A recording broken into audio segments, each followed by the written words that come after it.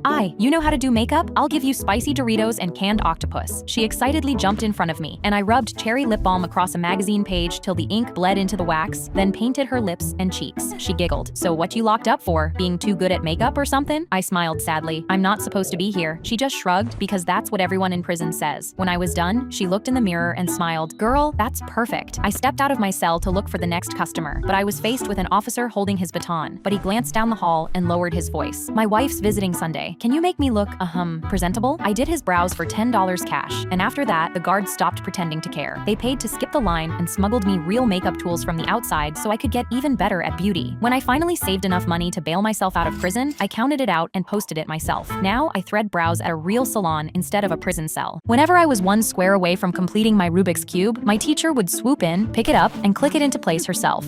Perfect. Nothing beats that last click. It's the only thing that relaxes me and calms my nerves. Then she'd set it back on my desk with a smile, as if she did me a favor. Soon, she did it for an audience, holding my almost finished cube up to the class, twisting the last square with a flourish while she forced everyone to clap. A pro never leaves one unfinished. But the last time she did it, I smirked back, because next time, I was going to hand her the cube myself. That weekend, I took my Rubik's Cube apart on my bedroom floor and rebuilt it with a few things that don't belong in a cube. And the next time class started, I left it perfectly in the center of my desk, one square short. Her eyes landed on it instantly, and I was so excited I could barely sit still. She picked it up, and for a second, she turned it over like she could feel something was off. But that old hag started twisting anyway, instantly triggering the trap I set in the vent. And for a second, nothing happened. She sighed, perfect. But her sentence got cut off when the click burned the line on a tub I'd hidden behind the vent, and it tipped over, pouring 1,000 crickets down on her, black and jumping, catching in her blowout and dropping into her coffee. I kicked my feet up on the table and smiled. You wanted to be relaxed, and what's more relaxing than the sound of crickets? A recording of her own voice started playing on repeat through the room. Nothing beats that last click. It looped, and every time it hit, the crickets surged higher while she clawed at her hair and screamed. While the entire class was laughing their awes off, she bolted for the door with bugs raining off her dress, her own voice chasing her out. I picked my cube off the floor, gave it one slow turn, and closed my eyes. It really is perfect. A fat kid fell through the sky and landed on my spine. I was crossing the road when a woman driving 80 miles over the speed limit came to a sudden stop, just inches away from my body. Her son instantly ejected from the seat. When he landed on me, I heard my spine crack and I couldn't feel the lower half of my body. His mom ran out of the car and scooped him up. He cried, "My leg hurt when I fell on her, mommy. Tell her not to do it again." I was in so much pain that tears started streaming down my face. "Please, can someone call an ambulance?" His mom crossed her arms. "You hurt his leg, he hurt your back. We're even, and we're not paying for any medical bills. We're driving to the ER." They started walking to their car, and I knew they were going to leave me. I tried to force my feet to move so I could stand, but more pain shot up my body. I screamed, "Siri, call 911, and my Siri responded, "The ambulance is on their way. Please stay put." The woman had just turned her engine back on when we heard sirens in the distance. She pressed down on her accelerator, but she'd driven in the wrong direction and braked to a stop in front of the ambulance. Her son shot over the front seat and starfished into the windshield, making the same cracking sound that my spine made. He slid down the glass, pointing at her. "You did it again! Tell yourself not to do it again, mommy!" She'd launched her own kid twice in 10 minutes, and this time, an ambulance crew watched her do it. A paramedic was strapping a brace on my neck when she spun on me. "This is your fault!" I gave her a thumbs up from under the neck brace. "Don't worry, we're even now." I sat down in the cockpit to co-pilot the plane, but right as we were about to take off, I noticed fuel leaking from the wing of the plane. My eyes widened because this meant the engine was ruptured, and I told the pilot we couldn't fly as we'd crash and kill the hundreds of parents and children on this plane. But as I stood up to go inform the cabin, he grabbed my arm. "What are you so scared of? We've already been cleared to go. The engine is fine." I pointed out the cockpit window at the fuel-covered wing, but he chuckled and waved his hand. "Someone probably just spilled fuel while refilling. I've been working this longer than you. I'd know." I crossed my arms and replied, if he'd been working here longer, he'd know a fuel leak meant immediate explosion after takeoff, but he instantly got in my face. "Do you see this badge right here? I'm the pilot and we're flying." I shrugged and said I wasn't letting the girls' soccer teams and the families on board would die because of his ego, then walked out of the cockpit to tell the cabin we couldn't take off. But right as I grabbed the mic, I felt the plane shudder. The engine went on, and the plane began rolling on the tarmac. My legs buckled and my chest froze. I dropped the mic and ran back into the cockpit, where the pilot was already lifting the plane off the ground. He smirked. "I told you everything is fine. You just needed to trust the expert." That's when we heard a loud bang, and when I looked out, I saw the leaking wing on fire. The plane tilted downwards and started falling. The whole cabin screamed and my legs shook, and the pilot's hands flew off the controls. "Oh my God, we're gonna die." He was pale in the face and gripped my arms hard. "Why weren't you here to stop me from starting this plane?" Tears filled his eyes as another explosion sounded, and that's when his eyes rolled into the back of his skull. He passed out from fear and slumped over the controls. The plane began descending rapidly towards the ground as his passed-out arm was pushing it down. I panicked and shoved his body off, but the plane was now nosediving. I immediately grabbed the yoke and tilted so hard my body strained. We tilted upwards, the back of the plane hitting the ground as we flew up again. The smell of smoke filled my lungs as both wings now burned. My heart pounded as I spotted a field nearby and flew the plane into the grass. We crash-landed hard and my whole body jolted, hitting my head on the roof. We immediately deployed emergency exits, and all passengers immediately got out. My head was still bleeding as I carried the unconscious pilot out of the burning plane. I was about to leave for the biggest interview of my life when my son flushed my car keys down the toilet. Noah grinned up at me with his hand still on the handle. I dropped to my knees and desperately shoved my sleeve into the bowl because we had an eviction notice on the door, and this job was the only thing keeping us off the street. I had 5 minutes to leave the house, or the traffic on the bridge would make me late and I'd lose everything. I plunged my whole arm in past the elbow, gagging, until my fingers hit metal and I came up with the keys dripping in my fist. I almost cried from relief, but Noah's hand shot out and grabbed them before I could stand, and he hurled them straight through the open window into the bushes below and laughed like this was a game. I screamed, "Do you want us to live on the street? Is that what you want?" His face crumpled and he started to cry, but I was already pounding down the stairs to the bush, raking through the branches with both hands. But by the time I found them, I was already 5 minutes late, and the bridge hit rush hour, so the car wouldn't get me there on time. I grabbed the bike from the garage, strapped a still crying Noah into the seat on the back, and started pedaling as hard as my legs would go, because cutting through the bridge's stopped traffic was the only shot I had left. I pedaled past people standing outside their cars, all facing the same way. I went faster, but at the bridge, a line of caution tape stopped me cold. Half of it had collapsed into the river, cars nose down in the water. My hand went to my chest because we crossed that bridge every morning, and we almost went down with it. Then my phone buzzed. The interviewer pushed the interview to tomorrow. Noah looked at me, confused, the keys still in his fist. "Mommy, are you still mad at me?" I pulled him close. I'd screamed at him for flushing those keys, but they're the only reason he's still in my arms. I started ice skating into the middle of the rink, getting ready for the backflip in my figure skating routine. Let It Go by Frozen played, and the college scout held his pen over the clipboard, ready to see whether I deserved my scholarship, the one that would finally take me and my mom out of poverty. I arched backwards with both my hands out, but my toe pick caught the ice before I could get up, and my legs stayed planted while the rest of my body kept turning. My legs snapped in half, and while the ice rink flooded with paramedics, all I was thinking about was whether I'd ever be able to skate again. At the hospital, they told me I'd need a leg amputation or I'd die. I nodded with tears in my eyes because I already knew we wouldn't be able to afford a prosthetic, and they gently injected anesthesia into my veins. When I went home a week later with only one leg, there was a letter from my dream college saying, "Scholarship revoked," but every day I'd stand at the counter and try spinning anyway. I'd balance on one leg with both arms out, but fall down on the tile every time. One night, I couldn't take it and immediately broke down. Mom held me on the floor and I whispered, "I'm never skating again." She opened up her jacket and pulled out 2 tickets. "I was saving these to show you on your birthday, but I'll show you now. It's 2 tickets to Disney on Ice, baby. It took me months to save for." I nodded with tears in my eyes, and nothing could have prepared me for what happened next. The show was in the same arena where I fell, and when Elsa skated out to Let It Go, I grabbed Mom's arm and asked to leave. She held my hand tighter. "Just wait, honey." Elsa went up into the same backflip that broke me, except she landed it clean, and I cried until my entire face puffed up. But after the show, an usher waved us to the tunnel, and Elsa skated over and knocked her knuckles on her shin. "This is a prosthetic. I had an injury when I was 16, on the same leg as yours." I gasped. "How did you know?" She nodded at my mom. "Your mom wrote me a letter. She says you'll never be able to spin again because you couldn't afford a prosthetic." She handed us both an envelope. I gasped without opening because I already knew what was inside. "Thank you." She shook her head. "That's what Disney princesses are supposed to do. Make dreams come true." 3 weeks later, in that same arena, Mom was sitting where the scout had sat when I went up for the backflip, and this time, I came down clean. My Uber driver suddenly turned around and said, "Wow, you are so pretty. Will you be my wife?" My heart started beating in my chest because I just read a story about a woman being kidnapped in a taxi. I shook my head as fast as I could, but he just nodded like I'd said yes and kept driving. I saw him looking at me through the mirror, and he gave that smile again, so I slid my hand to the handle to escape, but it clicked against a child lock. I even texted my boyfriend the plate number and "Call me right now," but he didn't reply. I was 15 minutes from home and suddenly not sure I'd get there. "Just so you know, I have a boyfriend," I said, keeping my voice as light as I I could. The driver just smiled into the mirror and said, "Do not worry about your boyfriend." My back went cold. I pulled up the route on my phone, and the car was going the complete opposite direction of my house. I started crying because I just talked about marriage with my boyfriend that same day, and now I wasn't sure I would see him again. I called him, but it went straight to voicemail. So I unbuckled without a sound and turned my shoulder to the door, ready to slam through it at the next red light. But the driver slowed, checked both ways, and ran straight through it. Then my phone buzzed against my palm with a battery warning, showing 2%, and my mind went haywire. The driver pulled into a park with no streetlights and whispered, "Tonight changes everything for you." The second the car stopped, I threw my shoulder into the door, and it finally swung open. So I came out screaming with my keys between my fingers. "Help! Somebody!" My scream died because my boyfriend was on one knee in the grass under a tree strung with fairy lights, holding up a ring while I stood ready to fight for my life. "I paid him to drive you here," he said. He had one line to say on the way here. One line. The driver held out the crumpled note with both hands like an apology. "I practiced it all day, sir." Then I saw her face and said it incorrectly. "But you said keep the doors locked so I would not spoil the surprise." That part I did right. I took the note and read the line carefully. "Someone wants to make you his wife tonight." I shook my head, said yes to my boyfriend, and invited the driver to our wedding. I was waiting for my dad to pick me up from school when a woman walked up to me. "Hey, sweetie, I'm your mom." I immediately felt nervous. My dad always told me she was dangerous and was in jail for doing horrible things, but she looked so nice. She told me my dad asked her to pick me up, and when my teacher overheard, she said, "Oh, that's so sweet." If my teacher believed her, then she must have been telling the truth, right? But before I could decide, she pulled me into her car. She took me out to eat and bought me expensive toys and clothes and seemed really nice, but she told me my dad lied about her being a criminal. She said he kidnapped me from her when I was young, and she'd been looking for me ever since. I was so mad at dad for lying, but as we drove down the road, I realized I didn't know where we were. "Mom, I think we're lost," but she just shrugged. "This is a detour." We turned down a dirt road, but I started getting really nervous. "Mom, I don't like this. Where are we?" She didn't say anything. She told me to get out and brought me up to a house. The second she knocked on the door, two men immediately grabbed me. "Mom, no!" But they pulled me in, handed my mom some cash, and left. I kicked at them, but they were stronger, and I was brought into a small room with no windows. There were other kids there, and they all looked scared too. I tried to act friendly, but none of them spoke the same language as me. My dad was right. My mom was evil. They took us all upstairs the next day and made us get into a truck. My hands were tied, so I couldn't do anything. I thought I'd never see my dad again. He was right about my mom. I never should have listened. They made us get onto a boat, and I overheard one of them say we were leaving Japan.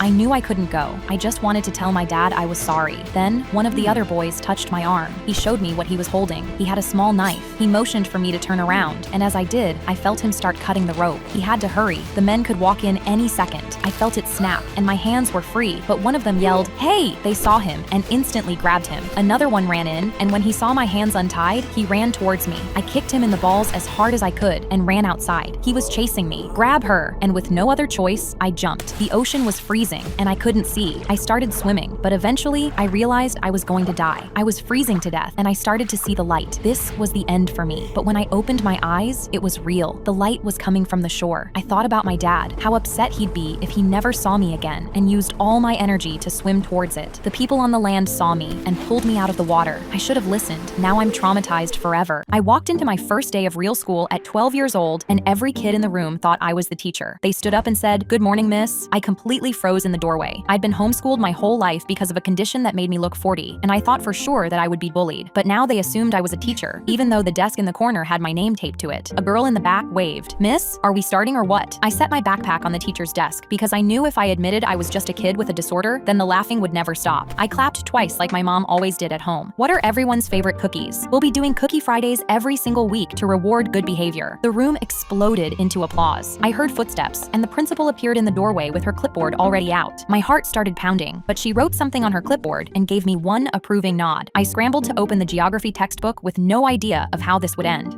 So today, we're going to learn about, the 50 states in the USA. All the students were leaning in when a woman rushed through the door with her lanyard on sideways. I pointed at her. She pointed at me. "Who the hell is this?" The principal flipped a page. "Your replacement, because you're late. Again. I assumed you weren't coming. Mrs. Doyle, maybe just go home." Mrs. Doyle's face crumpled, and I grabbed the principal's sleeve. "It's not her fault. I'm not a teacher. I'm 12. That desk with my name on it is mine." The room went quiet enough to hear the hallway clock. The exact silence I'd feared my whole life. A boy in the front row raised his hand. "Wait, are Cookie Fridays canceled?" Somebody banged a desk, and the whole room started chanting "Cookie Fridays" while the principal pinched the bridge of her nose. 30 kids had just caught me lying, and they were chanting for me to stay. I carried my backpack off the teacher's desk and sat down at mine. The boy next to me leaned over. "Tomorrow's Friday. You're still bringing them, right?" I'd just buckled my little sister in her car seat when I realized my keys were inside and panicked panicked when I couldn't open the door. I yelled, "Help!" and yanked the handle, but our school security guard grabbed my shoulder and pulled me away. "I just caught you red-handed. You're going to jail, car thief." I grasped his shoulders and shook them hard before pointing through the window. "That's my sister, and today is the hottest day of the year. If we don't get her out soon, she could pass out from the heat." He calmly tapped the glass. "Ma'am, do you know this thief?" But my sister was 2 years old, so she just waved at him with a smile. He nodded slowly. "Looks like that's a no." I pulled out my student ID with shaking hands and showed it to him, but he started laughing. "That's obviously forged. You probably made it at home." I looked at my sister, and her cheeks were turning red from the heat. My heart started pulling out of my chest, so I begged the guard, "Please just break the glass and get her out." But he just wagged his finger. "Nice try. That's destroying evidence." Then he pulled traffic cones off his cart and coned off the car with my sister still in it. I saw her lay her palm flat against the glass, and sweat began pouring down her face due to the heat. She started crying, but I could barely hear her through the glass, and that made my blood boil. So I ran past the guard and yanked the handle myself, but he dragged me back again and lifted his radio. "The suspect is attempting forced entry." I pointed at the window fogging up from her breathing and screamed, "She's overheating! She needs my help!" He leaned in close to the fog and squinted his eyes. "Interesting. Maybe she's on some chemicals." That's when my sister got spooked by his face and slapped the glass. The security guard yelled, "The accomplice is getting aggressive," and swung his radio up to point the antenna at her, but the metal tip smacked the window and shattered the whole thing. I dove through, unbuckled my sister, and pulled her out with shaking hands. Her arms locked around my neck, so I told her, "I'm so glad you're okay," and held her until she stopped crying. The guard stood frozen, whispering, "I destroyed the evidence." I held my sister and told him he'd better cone himself off. He looked at his cones. Then he actually picked up a cone, placed it in front of his own shoes, and radioed in his location. I threw the stick for my dog and watched him leap through the air for it. His tail had just healed after an accident, and he finally had his balance again. But then a truck reversed onto the curb. It parked dead on Wagyu's tail, and Wagyu immediately whimpered. I instantly ran over, gently pulling his tail from under the tire. I cradled Wagyu in my arms while his crushed tail dangled, but the garbage collector who'd done this was just tossing my bins into his truck like he didn't care. "What is wrong with you, you psycho? How could you roll onto my dog's tail?" I showed him Wagyu's tail. He set down a bin. "Then tell your stupid dog to get off the road." "He wasn't on the road. You rolled onto the curb." He got in my face. "Listen, do as I say, or I'm taking your dumb dog and throwing him into my truck's hydraulic press." He snatched the whimpering Wagyu and placed him inside the press. My eyes went wide and I instantly pulled him out. He laughed, then got back in his garbage truck and drove off, rolling over another cat's tail on his way. From that day on, Wagyu couldn't walk. His crushed tail meant he'd lost balance again, and he couldn't run to his stick. One day, the garbage collector came back while I was on a walk with Wagyu, and again started rolling on the curb. I picked Wagyu up just before the wheel rolled onto his paw. The man stepped out, and Wagyu cowered behind my leg. He laughed. "I see I've scared that little mutt. I'll do it again if I have to." He loaded my bins, pressed the hydraulic press, said, "Don't make me put your dog in here," drove away. I listened to the sound of the metal getting crushed and got an idea. I walked inside and put a giant old power bank into my bin. I'd read that lithium batteries catch fire if crushed. The next week, I stood on the curb with Wagyu held tight against my chest. The truck rolled onto the curb like always, and I felt Wagyu shaking against me. The man climbed out and smirked. He grabbed my bin with the power bank and dumped the whole thing into the back. Then he looked at Wagyu. "You know what to do. Keep that little mutt out of my way, or I put him in." He pressed the button and went to climb in. But this time, the hydraulic press screeched. It pressed the old power bank, and a flame shot straight up out of the top. The man stepped back just as his entire truck caught on fire. He stumbled backward screaming, while Wagyu stayed against my chest. He dropped to his knees, shouting, "I'm gonna have to pay for this. I'm gonna lose my job. I'm gonna go homeless." But I didn't say a word. I just held Wagyu a little tighter. My friend got fired from her job, and 2 weeks later got diagnosed with cancer. She posted a picture of herself with her head shaved bald and linked her GoFundMe to help pay for bills. I wanted to support her, but had no money, so I secretly organized a community 5K run to raise more money for her bills. The day of the run, I gathered the entire neighborhood, more than 500 people, at her front door to surprise her with the news. She had posted a few days ago about how much she misses her running club because of her cancer, so this was perfect. I even had a news van parked down the street so they could report and spread the news wider to help my friend even more. I knocked on the door, beaming with excitement, but then she opened the door with a full head of hair. A bald cap was sitting on the drawer right behind her. The whole neighborhood stared with wide eyes, and the news reporter zoomed into her face. She furrowed her brows and said, "What?" But then she saw our pink t-shirts and her own hair in the corners of her eyes and went pale. She slammed the door, and I realized she'd faked her cancer because she didn't want to find another job. My 5-year-old daughter, Anita, frantically grabbed my shirt and pointed at her belly. "Mommy, there's a watermelon growing inside of me. I need surgery to get rid of it." Behind her, my oldest daughter, Cherry, leaned in the doorway, holding the skin of an already eaten watermelon with a huge grin across her face. I put my hands on my hips because I knew she was behind this. I held Anita's hands. Watermelons can only grow with sun and dirt, not inside human bodies. But she instantly burst into tears and aggressively shook her head. "No, Mommy, you don't know what you're talking about. I swallowed watermelon seeds." Cherry came over and held her hand. "I'm sorry, Anita, but Mommy's just saying that so you won't be scared. But the truth is, you will turn into a watermelon." "I'm sorry," I gasped. And before I could say anything, Anita ran into the back garden kitchen and started pouring dirt all over herself. Cherry followed her out, nodding like an evil little farmer. Water yourself twice a day or you'll grow lopsided. I shook my head because I was done arguing. If nobody wanted the truth, I'd hand them a lie. I walked out and knelt in the dirt with them and pressed 2 fingers to her belly like a doctor. You're right, it's already growing. I can feel it. The crying stopped dead and her eyes went huge. I kept going, but a watermelon this big needs the most room and sun in the house. The big window in your sister's room is perfect. I think you need to trade bedrooms. Cherry gasped. Wait, no, but Anita was already sprinting to her bedroom, throwing all her squishmallows out the window. I need space. I don't want to get surgery. Cherry screamed louder. It's fake, you dumb